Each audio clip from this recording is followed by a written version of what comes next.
एक बार एक बहुत बड़ा बिजनेसमैन एक छोटे से गांव में जाता है। उसका प्लान होता है कि उस गांव में एक फैक्ट्री लगानी है। वो एक ऐसी जगह तक पहुंच जाता है जहां पर उसके सामने नदी होती है और उसके सामने गांव होता है। अब उसके पास में दो ऑप्शंस होते हैं। एक कि वो सड़क के रास्ते से घूम करके उस गांव तक पहुंचे, जिसमें करीब करीब 8 घंटे लगेंगे, क्योंकि डायरेक्ट कोई रास्ता नहीं है वहां तक पहुंचने का। दूसरा कि सिर्फ 20 मिनट में एक नाव में बैठ करके उस नदी को पार करके उस गांव तक पहुंच जाए। तो अपना टाइम बचाने के लिए उसने उस नाव में बैठने का डिसीजन लिया। वो नाव बहुत ही छोटी सी थी, जिसमें एक तरफ एक आदमी बैठा था जो कि नाव चला रहा था और दूसरी तरफ ये बिजनेसमैन बैठा हुआ था। तो नाव में बैठने की थोड़ी देर बाद उस बिजनेसमैन ने उस नाव वाले से पूछा, तुझे पता है तेरी नाव में कौन बैठा है?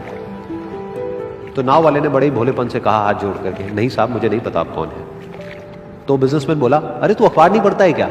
हर दूसरे दिन मेरी फोटो आती है अखबार में। तो नाव वाला बोला, अरे साहब मुझे कहाँ पढ़ना लिखना आता है, मैं बहुत छोटा सा था जब मेरे पिताजी गुजर गए थे, तो अपने परिवार का ध्यान रखने के लिए मैं बचपन से ही काम में लग गया और तभी मेरा स्कूल छूट गया। ये सुन करके उस बिजनेसमैन ने उसका मजाक उड़ाते हुए उसको कहा, तुझे पढ़ना लिखना तक नहीं आता है, ऐसी जिंदगी का क्या फायदा? ये सुन करके उस नाव वाले को बुरा तो लगा, लेकिन उसने कुछ नहीं कहा। थोड़ी देर बाद वो बिजनेसमैन उस नाव वाले से बोला, अभी कुछ ही दिन बाद ये जो सामने तू जमीन देख रहा है, यहां पर मेरी एक बहुत बड़ी फैक्ट्री होगी जहां पर हमारे ब्रांड की मिनरल वाटर की बॉटल्स बनेगी। उस नाव वाले को बात समझ नहीं आई। उसने कहा, क्या बनेगा साहब?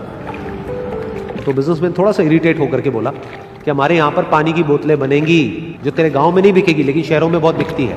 अरे कभी तू शहर गया होगा तो तूने देखी होगी पानी की बोतलें रखी होती है दुकानों पर। फिर वो नाव वाला बोला, अरे साहब मुझे कैसे पता होगा, मैं तो कभी इस गाँव से बाहर गया ही नहीं।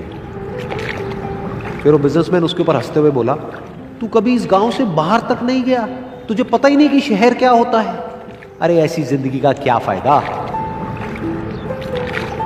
उसकी ये बात सुन करके उस नाव वाले को सच में लगने लगा कि मेरी जिंदगी शायद किसी काम की नहीं है। अपनी इस सोच की वजह से उसका नाव से ध्यान हटा और तभी नाव की टक्कर हो गई एक बड़े से पत्थर से, जिसकी वजह से नाव में पानी भरने लगा और नाव डूबने लगी। उस जगह पर पानी बहुत ही गहरा था और किनारा दूर था। नाव वाले को समझ आ गया कि अब इस नाव को बचाने का कोई तरीका नहीं है और वो अपनी जान बचाने के लिए नदी में छलांग मारने ही वाला था। तभी उसने उस बिजनेसमैन से पूछा, साहब आपको तैरना तो आता है ना? तो बिजनेसमैन घबरा करके बोला, ऐसा क्यों पूछ रहे हो, मुझे तैरना नहीं आता है। उसकी ये बात सुन करके नाव वाले को हंसी आ गई और वो बोला, अरे साहब आपको तैरना तक नहीं आता, ऐसी जिंदगी का क्या फायदा? ये सुन करके उस बिजनेसमैन को अपनी गलती का एहसास हुआ और वो हाथ जोड़ करके उस नाव वाले से बोला, तुम जो कहोगे मैं तुम्हें दूंगा, बस मेरी जान बचा लो। तो उस नाव वाले ने बोला, अरे साहब आप घबराओ नहीं, मुझे सिर्फ तैरना नहीं आता है, मुझे डूबते हुए लोगों को बचाना भी आता है। आप मुझे कस के पकड़ लो, मैं आपको कुछ नहीं होने दूंगा। और फिर उस नाव वाले ने ना सिर्फ अपनी बल्कि उस बिजनेसमैन की भी जान बचाई।